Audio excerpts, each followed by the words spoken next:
अस्सलाम वालेकुम grade 9 students. आज हम एक्सरसाइज 6.1 करने जा रहे हैं। लेट्स स्टार्ट, सीधे स्लाइड पे चलते हैं। एक्सरसाइज 6.1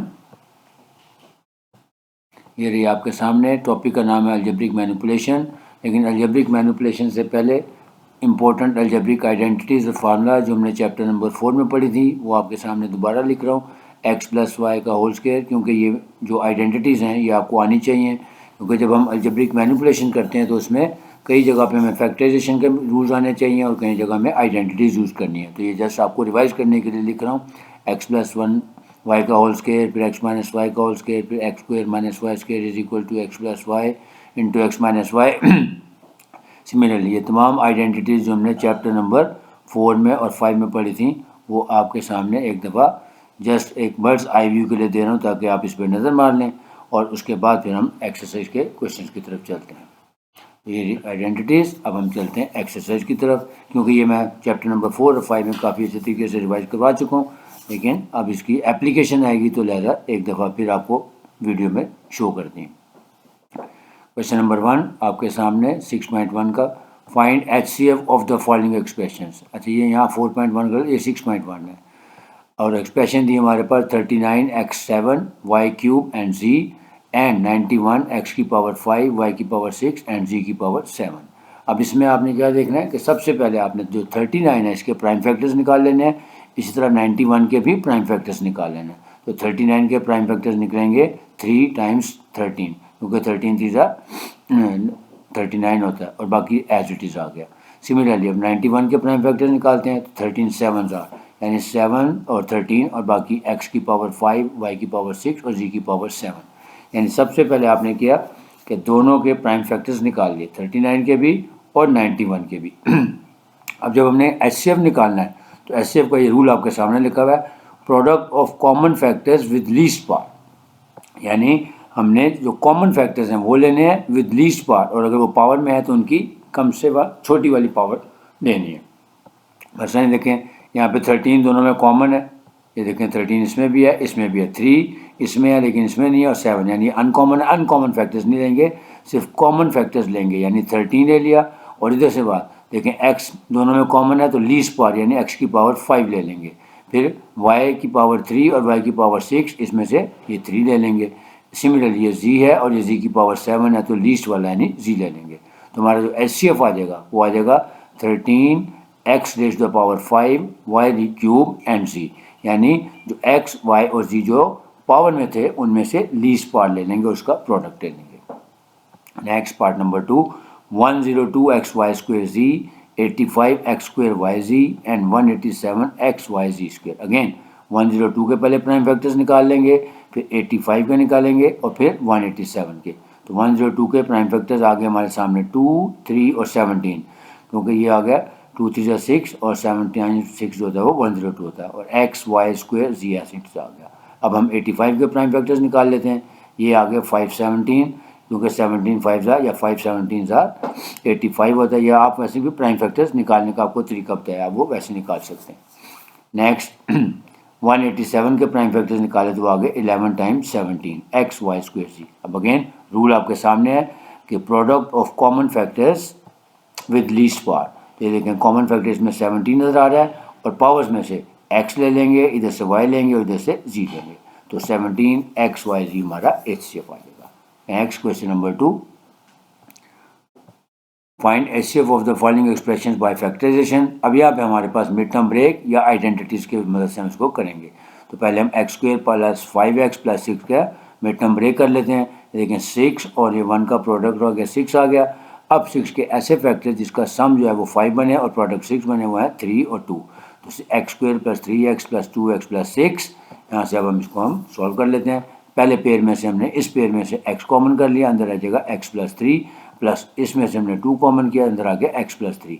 अब x प्लस 3 एक मरतबा लिखा जाएगा, सो x plus 3 into x plus 2 हमारे सामने आ गया। अगर आपने मिड टर्म ब्रेक का कॉन्सेप्ट दोबारा देखना है तो वो एक्सरसाइज 5.2 जो मैंने करवाई थी उसका क्वेश्चन नंबर 2 और 3 वो आप देख सकते हैं। आप लिंक चले जाएंगे, प्लेलिस्ट में देंगे, वहाँ से 5.2 को आप खोल के वहाँ से ये इसको इलेबोरेट करके भी देख सकते हैं। लेकिन यहाँ पे इस लेवल पे अंडरस्टूड है कि आपको मिड टर्म ब्रेक आती है। Next x square minus 4x minus 12 का बनाते हैं। देखें -12 और 1 इसका प्रोडक्ट लेंगे तो -12।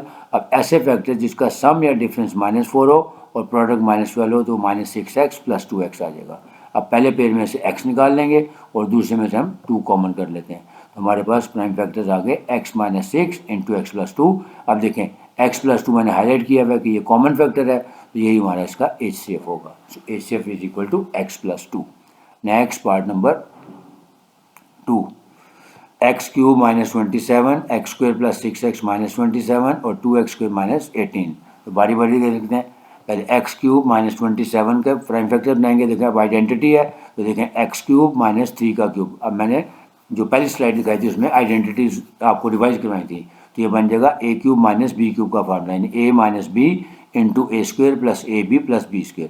ये देखें कि x - 3 यानी a की जगह x आ गया और b की जगह -3, a - b × a² + ab + b², यानी x का स्क्वायर प्लस 3 और x का प्रोडक्ट ले लेंगे और फिर +3 का स्क्वायर लेंगे तो 9 आ जाएगा। नेक्स्ट x² + 6x - 27, इसकी मिड टर्म ब्रेक करेंगे। -27 को 1 से मल्टीप्लाई किया तो -27। अब दो फैक्टर्स जिसका सम या डिफरेंस 6 हो तो वह +9 और -3, क्योंकि जब हम इनको ऐड करेंगे तो +6 आएगा और जब हम इनका प्रोडक्ट लेंगे तो वो -27 आ जाएगा। अब यहाँ से पहले पेयर में से x निकालेंगे और दूसरे में से -3 कॉमन करेंगे और हमारे फैक्टर्स आ गए x + 9 × x - 3। अब तीसरा ले लें 2x² - 18, इसमें से पहले 2 कॉमन कर लेंगे। अब अंदर आ गया x² - 9।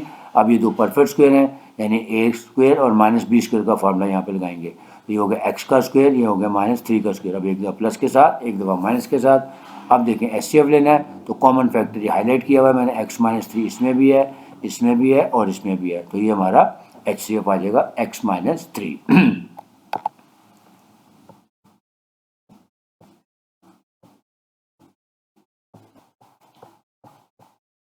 Next part number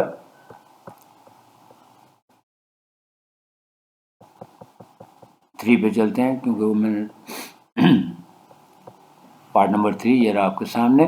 x³ - 2x² + x, फिर x² + 2x - 3 और x² + 3x - 4।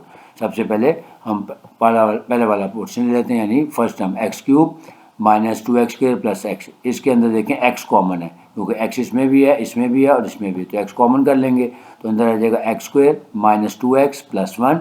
अब इसकी मिड टर्म ब्रेक कर लेते हैं, x × x² - 2x, यानी -x + 1, क्योंकि इन दोनों को जब ऐड करेंगे तो -2 बन जाएगा और जब मल्टीप्लाई करेंगे तो +1 बन जाएगा। अब पहले पेयर में से x कॉमन किया, दूसरे में से -1 कॉमन किया। -1 की वजह से अंदर वाले साइन चेंज हो जाएंगे, तो हमारे पास आ गया x × x - 1 × x - 1, क्योंकि दोनों सेम टर्म्स हैं तो उसको x - 1 का होल स्क्वायर लिख लेंगे। नेक्स्ट x² + 2x - 3 की मिड टर्म ब्रेक करते हैं। ये देखें -3 और 1 को मल्टीप्लाई करेंगे तो -3। अब वो पेयर यानी 3 और -1 ऐसे हैं जिनका सम करेंगे या डिफरेंस लेंगे तो 2 आएगा और प्रोडक्ट -3। अब पहले पेयर में से x कॉमन करें, दूसरे में से -1, तो हमारे फैक्टर्स आ गए x + 3 × x - 1। अब तीसरी टर्म देखें x² + 3x - 4, अगेन इसकी मिड टर्म ब्रेक करें, x² + 4x - x - 4। अब पहले पेयर में से x कॉमन करेंगे और दूसरे में से -1, तो हमारे पास इसके भी पेयर आ गए x + 4 × x - 1। अब देखें यहाँ पे हमने HCF लेना है, तो मैंने क्या बताया कि जो कॉमन फैक्टर्स लेने हैं विद लीस्ट पार्ट। तो अब देखें इसमें x - 1 इसमें भी है, इसमें भी है और इसमें भी है, तो हम यहाँ पे लीस्ट पार्ट वाला ले लेंगे, यानी x - 1 हमारा